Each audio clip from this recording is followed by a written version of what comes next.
शिवरात्रि व्रत कथा। सावन शिवरात्रि का व्रत सावन महीने की कृष्ण पक्ष की चतुर्दशी तिथि को मनाया जाता है।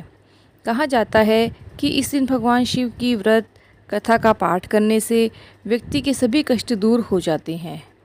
सावन शिवरात्रि का व्रत सनातन धर्म में विशेष महत्व रखता है। हिंदू पंचांग के अनुसार सावन में शिवरात्रि का व्रत शुक्रवार 2 अगस्त को रखा जाएगा। मान्यता है कि इस व्रत को रखने से मनुष्य के सारे दुख दूर हो जाते हैं और भगवान शिव की विशेष कृपा प्राप्त होती है। इस दिन भगवान शिव की विधि विधान से पूजा करने के बाद श्रावण शिवरात्रि व्रत कथा जरूर पढ़नी चाहिए। सावन शिवरात्रि व्रत कथा। धार्मिक कथा के अनुसार चित्रभानु नाम का एक शिकारी था जो जंगल में जानवरों का शिकार करके अपना घर चलाता था। शिकारी के ऊपर साहूकार का काफ़ी कर्ज था, लेकिन कर्ज न चुका सकने के कारण क्रोधित साहूकार ने उसको बंदी बना लिया था। जिस दिन साहूकार ने उसे बंदी बनाया वह शिवरात्रि का दिन था। बंदी रहते हुए शिकारी शिव संबंधी धार्मिक बातें सुनता रहा। वहीं उसने शिवरात्रि व्रत की कथा भी सुनी। शिकारी का पूरा दिन ऐसे ही गुजर गया। शाम को साहूकार ने चित्रभानु को 1 दिन का समय दिया कर्ज चुकाने के लिए और उसे छोड़ दिया। कर्ज चुकाने के लिए चित्रभानु पूरे दिन बिना कुछ खाए पिए जंगल में शिकार ढूंढते हुए बिता दिया। ऐसे ही शाम निकल गई और रात हो गई। इसके बाद वो रात बीतने के इंतज़ार में बेल के वृक्ष के ऊपर चढ़ गया। इसी पेड़ के नीचे शिवलिंग था। बिना जाने शिकारी बेलपत्र तोड़कर नीचे की तरफ गिराए जा रहा था कि संयोगवश शिवलिंग पर बेलपत्र जा गिरे। इससे उसका व्रत पूरा हो गया। शिकार की तलाश में घूमते हुए चित्रभानु को तालाब के किनारे एक गर्भिणी हिरनी दिखाई दी जो पानी पीने के लिए आई थी। उसका शिकार करने के लिए उसने धनुष बाण निकाला।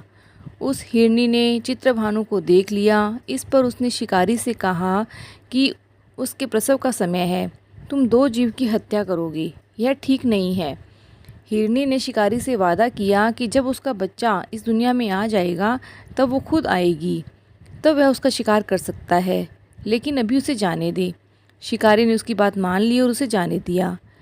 इसके बाद प्रत्यंचा चढ़ाने और ढीली करते समय कुछ शिवलिंग पर बेलपत्र फिर से गिर गए और अनजाने में उसने फिर शिव भगवान की पूजा संपन्न की। कुछ देर बाद शिकारी को एक और हिरनी दिखी। उसे देखकर शिकारी बहुत खुश हुआ और शिकार करने के लिए तैयार हो गया। हिरनी ने उसे निवेदन किया कि वो कुछ भी देर पहले ऋतु से निवृत्त हुई है। मैं अपने प्रिय को ढूंढ रही हूँ। मैं एक कामातुर वीरणी हूँ। जैसे ही मुझे मेरा पति मिल जाएगा वैसे ही मैं आ जाऊँगी। रात का आखिरी पहर बीतने ही वाला था। इस बार भी चित्रभानु से बेलपत्र टूटकर शिवलिंग पर गिर गए। इससे दूसरे पहर की पूजा भी हो गई। 2 शिकारों को खोकर शिकारी चिंता में पड़ गया।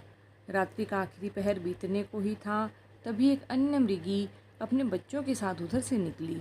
शिकारी ने उसे देख तुरंत धनुष पर तीर चढ़ा दिया।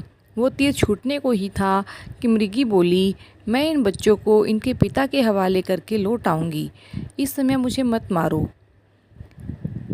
शिकारी ने उस मृगी पर विश्वास कर लिया और उसे जाने दिया। शिकार न कर पाने के कारण परेशान होकर पेड़ पर बैठा शिकारी बेलपत्र तोड़ तोड़कर नीचे फेंकता जा रहा था।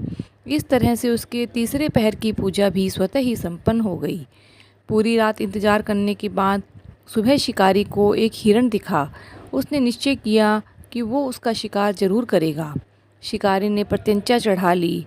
इस पर हिरण ने कहा कि अगर उससे पहले आई 3 हिरणियों और उनके बच्चों का उसने शिकार किया हो तो उसका भी शिकार कर ले, जिससे उसे उस वियोग में दुखी ना होना पड़े।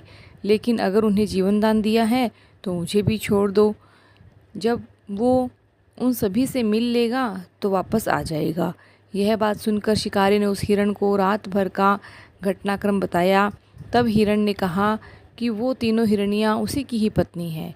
हिरण ने शिकारी से कहा, जिस तरह से तीनों हिरणियाँ प्रतिज्ञाबद्ध होकर यहाँ से गई हैं, अगर उसकी मृत्यु हो जाती है तो वो धर्म का पालन नहीं कर पाएंगी। हिरण ने कहा कि जिस तरह से उसने विश्वास करके हिरनियों को जाने दिया, उसी तरह से उसे भी जाने दें। वह जल्दी से पूरे परिवार के साथ शिकारी के सामने हाजिर हो जाएगा। जाने अनजाने में ही सही उपवास, रात्रि जागरण, शिवलिंग पर बेलपत्र चढ़ने से शिकारी का हिंसक हृदय अब निर्बल हो गया था। उसके हाथ से धनुष छूट गया और उसने मृग को जाने दिया। थोड़ी देर में वह मृग सपरिवार शिकारी के सामने उपस्थित हो गया, किंतु जंगली पशुओं की ऐसी सत्यता और सामूहिक प्रेम भावना देखकर शिकारी को बड़ी गलानी महसूस हुई। उसने मृग परिवार को जाने दिया और अपने कठोर हृदय को जीव हिंसा से सदा के लिए हटा दिया। शिकारी के ऐसा करने पर भगवान शिव शंकर प्रसन्न हुए और उन्हें अपना दर्शन दिया और उसे सुख समृद्धि का वरदान देकर गुह नाम प्रदान किया। बोलिए शिव शंकर भगवान की जय।